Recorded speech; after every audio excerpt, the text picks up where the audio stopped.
Chicago, in the midst of a war. Not a war between nations, but a war between races.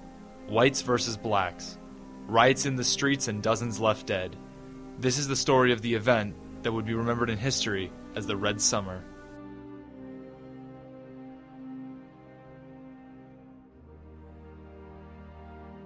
The Red Summer of 1919 was the breaking point of the ever-rising tensions surrounding the migration during World War I of African Americans from the South to the cities in the North.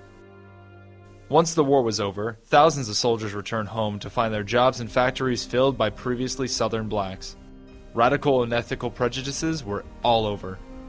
Adding to the tension was how little freedom African American soldiers had once they returned home, being denied basic rights such as adequate housing and equality under the law. During this time, the white supremacist group Ku Klux Klan revived its violent acts throughout the South. During the summer of 1919, riots across the U.S. would break out in areas like Washington, D.C., Knoxville, Tennessee, Omaha, Nebraska, and many more. None, though, were as dramatic as the events that occurred in Chicago. It was July 27, 1919, the fateful day that would cause the next week to rain violence on the streets of Chicago. Eugene Williams, an African-American citizen, had gone with some friends to swim at their local beach. In the midst of everything, Eugene crossed the lines between the blacks and the white sides, and soon Eugene was being stoned from the beach side by a group of white men. Eugene was struck and then drowned.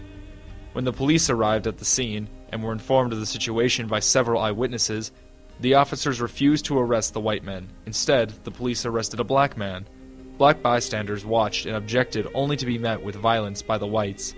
Soon, white and black mobs had erupted all over the city. Lasting nearly a week, the Chicago riots were finally coming to a close after the government had deployed 6,000 National Guard infantrymen. These men were stationed around the Black Belt to prevent any further white attacks. By the evening of July 30th, most violence had ended. The majority of the rioting, murder, and arson was the result of white ethnic groups attacking the African American population in the city's Black Belt on the south side. Most of the casualties and property damage were suffered by the black Chicagoans. Over the 5 days, a total of 38 people had been killed, 23 of those being African American and 15 being white, along with 537 injuries, 2/3 of that being African American. By the end of the riots, approximately 1,000 residents, mostly African American, were left homeless due to arson attacks. Many African American families had left by train before the rioting ended, returning to their families in the South. It was suggested to implement zoning laws that would formally segregate housing in Chicago and place restrictions preventing blacks from working alongside whites in the stockyard, though these measures were rejected by African American and liberal white voters. President Woodrow Wilson publicly blamed the whites for being the instigators of the race-related riots in both Chicago and Washington, D.C., and introduced efforts to foster racial harmony, including voluntary organizations and congressional legislation. The summer of 1919, later to be known as the Red Summer, marked the beginning of a growing willingness amongst African Americans to fight for their rights in the face of oppression and injustice. In the late 1800s, Omaha, Nebraska was a booming western city that was soon to become #1 in the world in livestock meat production. In the early 1900s, nearly 80% of Omaha's population of an estimated 125,000 people had livestock-related jobs. These workers were primarily of European descent, and from 1910 to 1919, their participation in labor strikes and the First World War left many vacancies at the meat packaging plants. To fill the void, company owners vigorously recruited blacks in the southern states. There were ads in papers in Omaha and throughout the South that beckoned blacks to come north to better wages and living conditions. The wages that blacks were paid at the Omaha plants were lower than white workers, but it was significantly more money than they could earn in the South.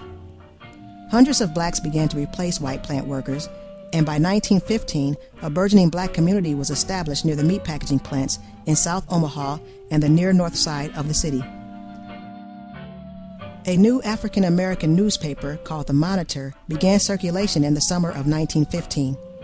The Monitor was published weekly with news stories, columns, and advertising that was vital to establishing a strong sense of community among blacks in Omaha. By 1920, over 10,000 African Americans were living in Omaha.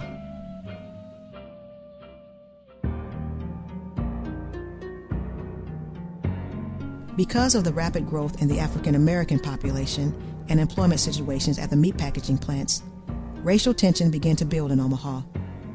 This tension culminated in the summer of 1919, when one plant worker in particular met a horrible fate. This was the period of red hot summer. This was the period where about that what it is, you'd already had the riots in St. Louis, other places. And now you're having them in Omaha. What happened was they had a woman say that she had been molested or had been sexually abused by a black man. And that's all that needed to be said. On September 25th, 1919, Agnes Lobeck identified 40-year-old Will Brown as the man who attacked her. Brown was then arrested and taken to the Douglas County Courthouse. Before Brown was even identified, a civic storm was already brewing in Omaha due to a series of inflammatory stories published in the Omaha Bee and struggles for political power between racketeer Thomas Dennison and Omaha's mayor Edward Smith. What's interesting is that the mayor attempted to keep them from taking Will Brown out of jail, and he suffered from an inch of his life being taken from him. And that was really the intent from the very beginning, to really kill him, as well as to bring about the racial tension even more so. On the evening of September 28, 1919, a crowd of an estimated 5,000 to 10,000 people gathered outside the Douglas County Courthouse and demanded that Brown be handed over to them. Inside the courthouse, a frightened judge and other prisoners sent a note down to the crowd, saying that they would surrender Brown. The bloodthirsty crowd could not wait and rushed into the courthouse to seize Brown. Once in the hands of the crowd, Brown was beaten, hung from a lamppost, and shot more than 100 times. Actor Henry Fonda, at the time just 14 years old, witnessed the horrendous event from a second-story window at his father's printing company across the street from the courthouse. The ghastly melee ended with the burning of Will Brown's body.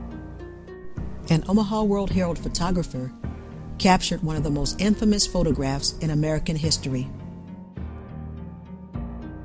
After the riot, federal troops were called in, and for 2 days, Omaha was under martial law.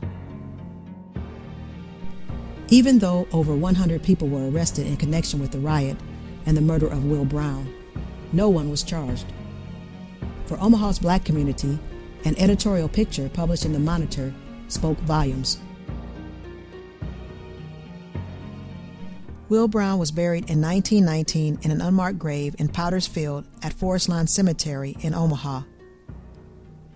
90 years later, in July of 2009, a man from Riverside, California, Chris Hebert, who has no ties to the city of Omaha and has never visited before, was moved to pay $450 of his own money for a marker for Will Brown's grave.